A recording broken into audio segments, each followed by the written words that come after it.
In Sheikh Jarrah, for weeks a site of tension and protest, a new level of violence. 6 members of the Israeli security forces injured, the driver shot dead in his seat seconds later. Witnesses told us the man, a Palestinian from occupied East Jerusalem, shouted Allahu Akbar as he approached.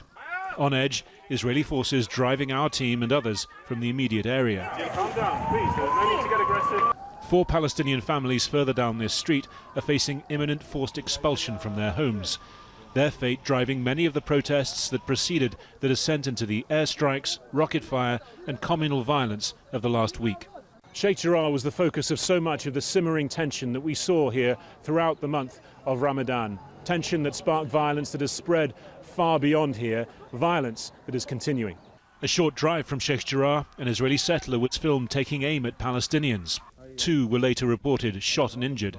These were the arrests that followed in a settler home. Israel's Prime Minister calling the explosion of racial violence the second front in this crisis. The other front has so far not relented. More heavy rocket barrages out of Gaza. In Ashkelon, a synagogue was struck.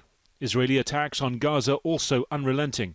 The toll in people killed and displaced, in homes destroyed, still mounting. Israel's Security Cabinet reportedly not discussing a rumoured move towards ceasefire negotiations. The Prime Minister taking his argument onto US television.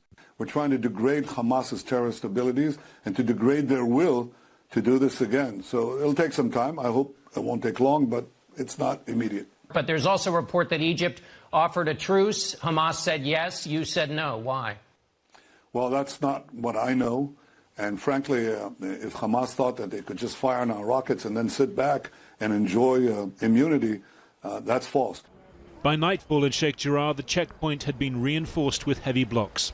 Even if a ceasefire is coming between Israel and Hamas, the violence here in the occupied West Bank and in Israel for now has a momentum of its own. Harry Fawcett, Al Jazeera, occupied East Jerusalem.